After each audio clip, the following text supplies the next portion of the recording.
Hello guys, good afternoon and welcome to 5th Generation Hobby Shop. Welcome to another unboxing and testing.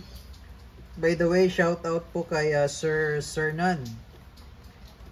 Sir Nan, kay Abyab ng Silang Cavite. Okay? So this is the Sport 708 revolver airsoft pistol. So this is airsoft revolver pistol by Wingun. And so that's the brand, Wingun. And this is the model, Sport 708. Ayan. Okay, this is airsoft pistol, 2.5 inches version. This is 2.5 inches barrel. Okay, so ito yung mga kasama sa box. Tingnan natin. So it comes with the owner's manual. Also comes with the silicone oil. Speed loader. For a limited time, it also comes with 5.95 steel ball. So this is bulitas po ito, no? Dumidikit po yan sa magnet. Ayan. Okay, mas malaki po siya compared to the 4.5mm na ginagamit natin sa airgun pistol. Ayan, mas malaki siya. So this is the 4.5mm and this is the 5.95mm. So mas malaki yung bala niya compared doon sa mga airgun pistol natin. Okay, so that's Wingun Sport 708 revolver, CO2 powered, and also comes with the tactical railing. So ito sir, tatago nyo po ito dahil kung gusto nyo pong lagyan ng katulad nito, red dot optic.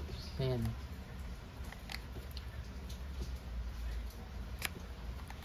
Red and green pala to. Ayan, red and green.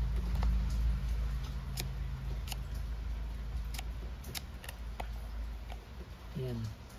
So kung gusto nyong lagyan ng ganito, magagamit nyo po yung tactical rail.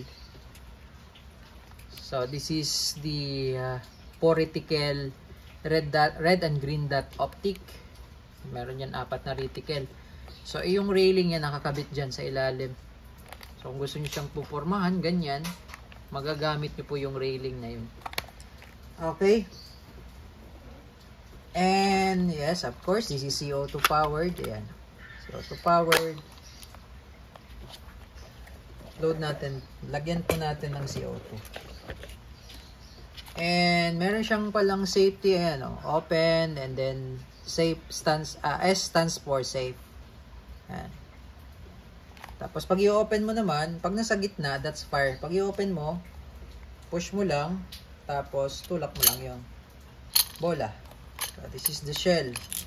So 6 na 6 shots. Okay, 6 shots. So dyan natin ilo-load ngayon yung steel ball.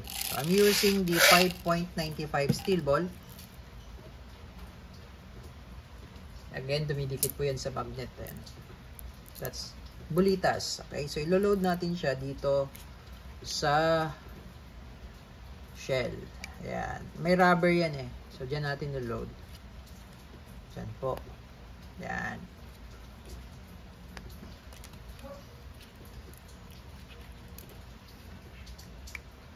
Okay. At dahil airsoft siya, 708 Wingun is an airsoft revolver. So, airsoft revolver. So, meron siyang kasamang bukod sa steel ball,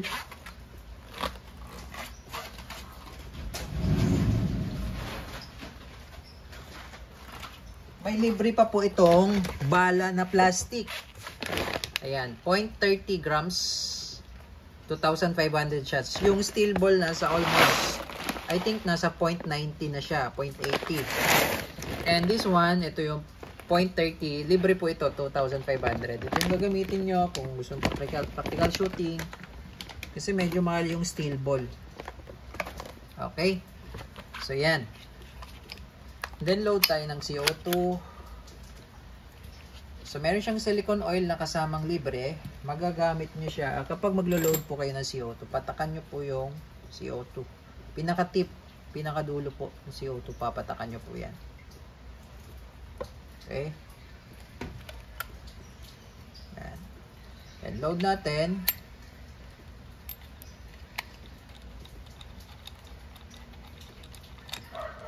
Then, kailangan mabilis yung pihit. Okay, para hindi sumingaw. Yun. Tamang higpit lang din po para hindi lumubog yung pinaka o-ring. So, try lang natin. Ang lakas, oh. Kita nyo yun, yung usok. Oh. Wow.